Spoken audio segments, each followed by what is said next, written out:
Vous êtes bien sur Grand-Lille TV, le direct se poursuit en ce vendredi matin du 9 septembre 2011, il est 7h15. Voici tout de suite le journal de la rédaction.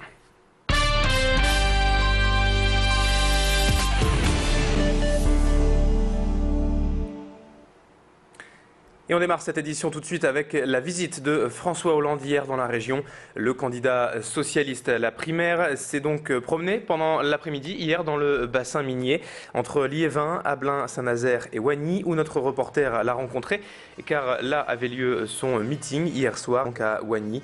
Et à cette occasion, les partisans étaient nombreux, la salle était pleine, même si certains avouent ne toujours pas savoir pour qui ils vont voter lors de cette primaire socialiste. Avant cela, François Hollande avait notamment visité le chantier du Louvre-Lens, le site historique de Notre-Dame-de-Lorette, ainsi que quelques anciennes fosses minières. Notre reporter Élodie Bernachon a rencontré le député socialiste pour Grand-Lille TV, mais également quelques sympathisants nordistes venus donc l'acclamer hier soir au meeting. Je vous propose de les écouter. J'ai tout de suite senti que c'était la personne qui pouvait faire changer les choses, quoi. Oh, il a beaucoup de qualités. Moi, je l'adore. Non, mais c'est vrai, je l'aime bien. Votre choix, ça sera François Hollande ou Martine Aubry? Vous l'avez décidé? Oui, j'ai une petite idée, mais pour l'instant encore, j'attends. Je ne sais pas encore, hein. Je ne sais pas encore, c'est à voir. J'ai choisi François Hollande peut-être parce qu'il s'était engagé avant. J'ai toujours pas fait mon choix, mais j'ai décidé de voir tous les candidats qui viendront dans la région, quoi, voilà. Et c'est quoi votre idée? Je la garde pour moi, je suis désolée. Et en ce vendredi 9 septembre, on évoque également au cœur de l'actualité cette journée nationale de lutte contre l'alcoolisme fœtal. Durant l'année 2009, sur plus de 56 000 naissances dans la région Nord-Pas-de-Calais, 560 enfants sont nés victimes d'une alcoolisation anténatale, soit tout simplement 1% des nouveau-nés. Un chiffre tout de même très élevé puisque l'on connaît depuis longtemps maintenant les méfaits de l'alcool sur un fœtus. Ce chiffre de 1% est par ailleurs sensiblement identique au chiffre national. Alors pour le bébé, les risques sont très importants et bien souvent permanents et irréversibles, comme un retard de croissance, des anomalies du crâne ainsi qu'une atteinte sévère du système nerveux central.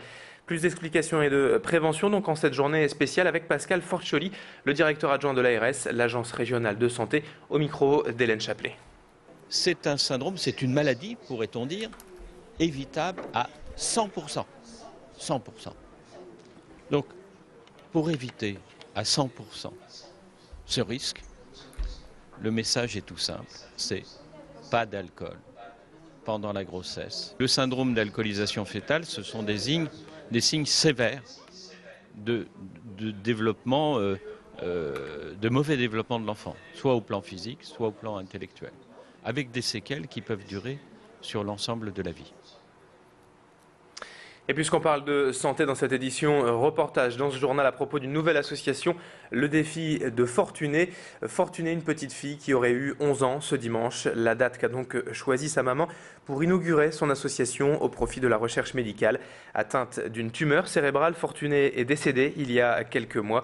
Elle souffrait d'un glioblastome de grade 4 qui s'infiltre dans le tronc cérébral. Une maladie très rare dont il n'existe aucun traitement de guérison ni de prolongation.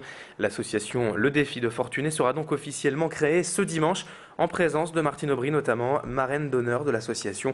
Macha Grunessen a rencontré la maman de Fortuné, Joëlle Lelouch, qui nous en dit plus sur les recherches médicales de cette maladie pour lesquelles il manque toujours autant d'argent. On l'écoute. Ils n'ont aucun moyen financier, il n'y en a pas. Je veux dire, ils ont le budget pour certains traitements. D'abord, il n'existe aucun traitement à ce jour, aucun. Ce sont ni des traitements de longévité, il n'y en a pas. Il n'y a pas de traitement. Donc, à un moment donné, il faut se dire que, je veux dire, ces gens-là, il faut les aider. C'est bien beau qu'il y ait des scientifiques et des chercheurs, mais s'ils n'ont pas de moyens financiers, ils ne peuvent pas réaliser ce qu'ils veulent. Dans 2 jours, dimanche, c'est un anniversaire auquel vous ne pourrez pas échapper puisque nous serons le 11 septembre 2011. Et vous l'avez compris, on commémorera bien sûr les attentats historiques perpétrés ce jour-là aux États-Unis pour se souvenir et essayer de comprendre ce qu'il s'est passé là-bas en ce 11 septembre 2001. Nous avons rencontré Carole Buis, une nordiste qui était alors en poste à l'ambassade de France à Washington.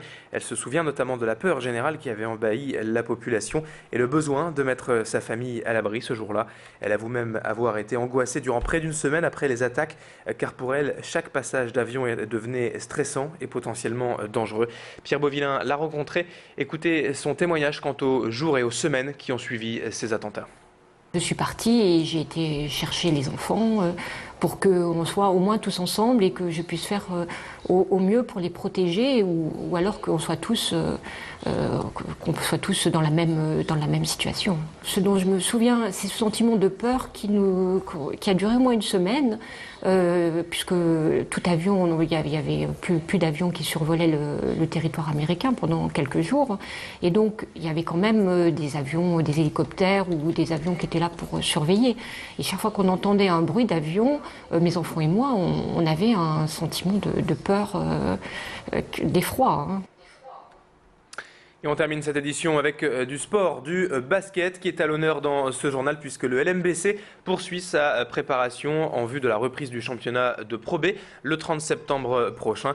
Les Lillois rencontraient hier soir les Belges de Louvain à Fâche-Tuménil et ils se sont imposés 73-69 face à une équipe de première division belge.